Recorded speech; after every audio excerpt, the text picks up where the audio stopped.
Like many people, there are a few words to describe who I am: artist, activist, professor. But there's also words like prisoner, husband, father. I was a member of the Black Panther Party. I was a Black Panther. Well, actually, a light brown panther. Maybe even a light tan panther, but they let me wear the black beret and the leather jacket anyway. And what we understood then, the 60s being the 60s, was that life was kind of happening around us. There was the war in Vietnam. There were protests happening all around. There were the students who were taking to the streets. There were the civil rights movements. And one felt like you had to get out and get involved. I mean, because after all, there were only 3 channels in TV and no video games. So the action and the activity that happened around became an important part in conversation of who we were. For me, it was the assassination of Dr. Martin Luther King. I was 15 years old and I had been involved in the NAACP youth conference. And when Dr. King got killed, I was so angry that I went from my grandmother's house in the Bronx down to 125th Street and participated in the fringes of the riots. And then the next day at school, I remember being so angry that a white man had shot Dr. King that I came to my friends and I announced that I, Eddie Joseph at the time, was going to be a black militant. And I had a group of friends that I always ate lunch with, and one of my best friends was a kid named Paul Kirshner, a white kid, a Jewish kid, and he looked at me and he said, "Eddie, I don't know if you can announce that you're going to be a black militant like it's a career choice. Like you're going to be a doctor or a lawyer." And I was like, "No, you watch. You watch." So as much to prove to myself as to Paul, I had to find the most militant organization on the scene. And it was the Black Panther Party. And what I knew about the Panthers and what I heard from friends was that the Panthers carried guns, and that in order to be the Panthers that you had to prove yourself. In fact, as we were riding out to the Panther office, which was in Brooklyn, one of my friends said, "Hey man, you know you're gonna have to kill a white dude to be a Panther." And I was like, "What?" And my other friend says, "No man, no, calm down, relax, you don't have to kill a white dude." I was so relaxed, he leaned over, he says, "You gotta kill a white cop, and you gotta bring in his badge and his gun." I got to the Panther office, I sat in the back of the meeting, and as the person who was running the meeting was going through the Panther 10-point program, which talked about freedom, housing, education, I jumped up in the middle of the meeting and I said, "Choose me, brother, arm me, I kill a white dude right now." He said, "Come here, young brother." And as I stood beside the side of the desk, he reached down and he gave me the secret weapon of the revolution. He handed me a stack of books. And now me listening to my friends and just paying attention to the image that I saw on TV, looked at him and I said, "Excuse me, brother, I thought you were going to arm me." And he said, "Excuse me, young brother, I just did." The books were the autobiography of Malcolm X, Wretched of the Earth by Fanon, Before the Mayflower by Lerone Bennett Jr., and the famous little red book, Quotations from Chairman Mao. And then as I was walking away, he said, "Young brother, let me ask you a question."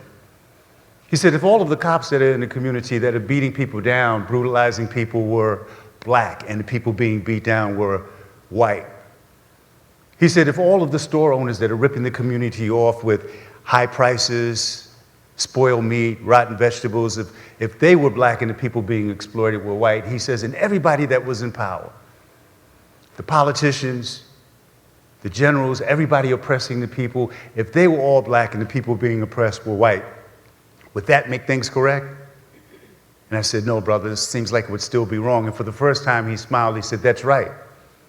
He said, "What we're talking about is a struggle for human rights, a class struggle for human rights, not just a race struggle for civil rights. Study those books so you know what the revolution is about." And then on my way out the Panther office, I saw a poster of Che Guevara, and there was a quote. And it said, at the risk of sounding ridiculous, let me say that revolutionaries are guided by great feelings of love. And then working as a Panther in the breakfast program, feeding kids, and then doing all the work we were doing in the community, and then even, and especially when I was arrested at 16 years old in the Panther 21 case, that idea that love and service is what motivates struggles, people's struggles around the world, became transformative for me. And so I spent time in prison. And when I got there, I got a piece of great advice. I was there for my activities connected to the Panther Party, for weapons charges, for hiding people out who were on the run from the police.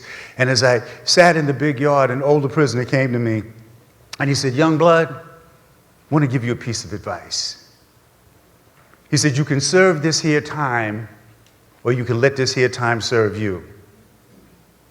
And with that, I understood, in the words of Malcolm X, that the penitentiary had been a university for many a man and woman, that even when the body is locked up, the soul can remain free.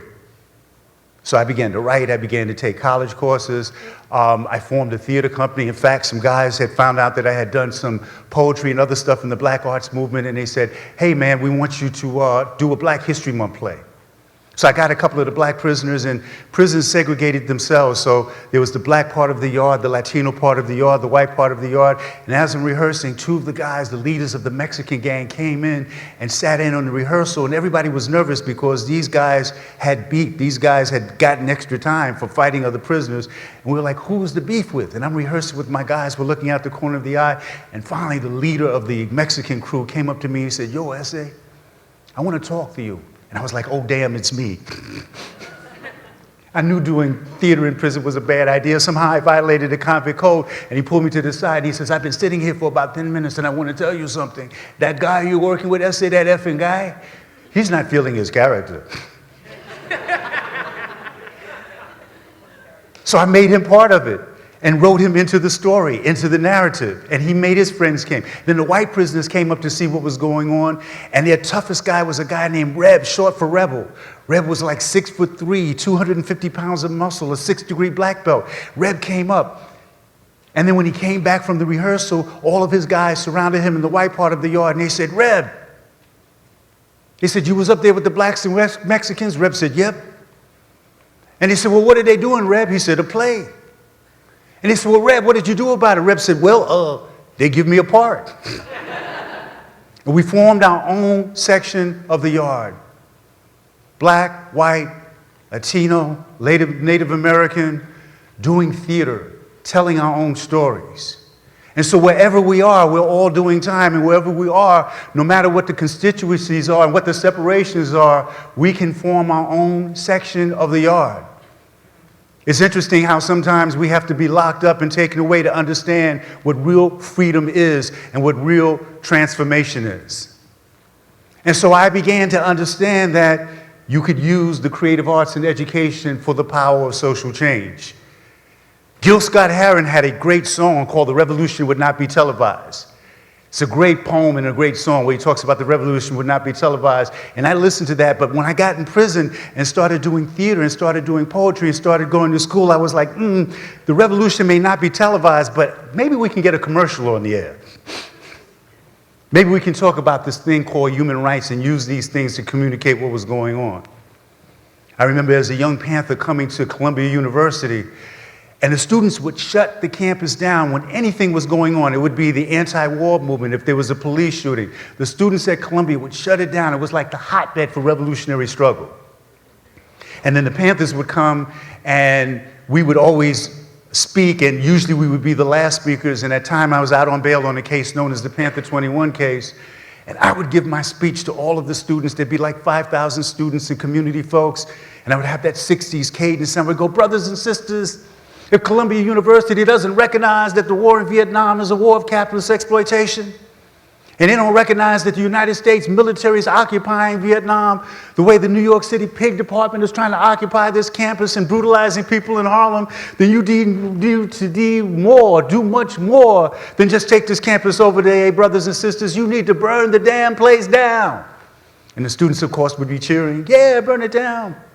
And while you're at it, let's get rid of Professor so-and-so.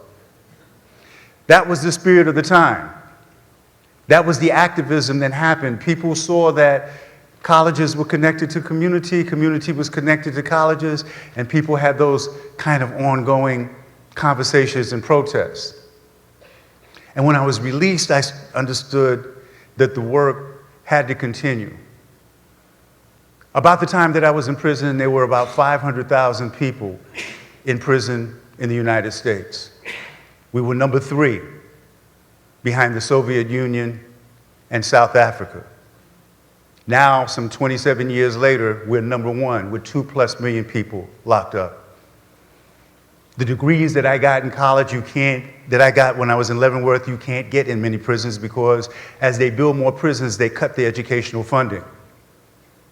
There's a place not far from here called Rikers Island that is populated by young Black and Latino men, primarily poor people in general. It costs about $170,000 to keep a young person in prison, about $50,000 to send them to Columbia or Yale. So why are we building more prisons and less schools? The idea of transformation, the idea of not doing the time, but us letting the time serve us, is an idea that has to include the least of us. The idea that we're all on the planet together and that we have a chance to tell our own stories, but to help other people tell their stories is important. But if young people are being miseducated in schools, if schools have become a school-to-prison pipeline, then something is terribly wrong with the way we are serving our time. If our time just becomes about conspicuous consumption and entertainment and more gadgets and devices, and we're not putting any efforts in the resource to break those chains. There are more young Black men in prison today than there were in chains at the height of slavery. We have to do something to change and to transform that. My work became with young people, and as an educator, I co-founded a group called Impact Repertory Theater. And what we do with that is we allow young people to tell their own stories. Through work, through improvisation, through talking about what they see in their communities, from bullying to gangs to poverty to the lack of education, to turn those stories into power and to turn those powerful stories into opportunities. And so the Panthers started a breakfast program, not waiting for permission from anybody for any grants. They understood that kids who go to school in the morning, and they say that some schools in the inner city, it's a difficult proposition for kids to sit still and to really learn, but maybe part of the problem, we reasoned, was that if a teacher is telling a first grader that 3 apples plus 2 apples equal 5 apples and their stomachs are growling, that might be a problem. So we asked churches and community centers if we could use the basements and their kitchen. We went to storekeepers and we got donations of food. And then we began to serve breakfast to kids with no money. You might start with 50, and in a month you had 500. We can use those same resources. We used to say all power to the people. And that means black power to black people, white power to white people, red power to red people, brown power to brown people, yellow power to yellow people. It means that we have everything that we need to do better time when we're on this planet. I'm now a professor at Columbia University and have actually been teaching there for 16 years. Served as chairman of the film program, a full professor, doing arts and activism on all levels. One morning as I was walking across campus, I passed that same big statue of Alma Mater where we used to gather when the students took over the campus, and it's in mid-campus, there's a big bronze statue, and we would set up there with the megaphones and sometimes blindfold her with the North Vietnamese flag or the Black Liberation flag and call for a downfall of the system if they weren't doing right. And so one morning, last fall, as I was walking toward my class, it was chilly, so students weren't hanging outside. I heard somebody go, psst. And I looked around. Nobody was there, none of my colleagues, none of my students. I took another step, and again I heard, psst. And I looked up, and it was the statue of Alma Mater. And she looked down at me, and she said, oh, so now it's Professor Joseph, huh? I remember when you wanted to burn the damn place down. Whatever we do, let's remember that we're doing time together. And if we're not serving one another, then we're not letting the time serve us.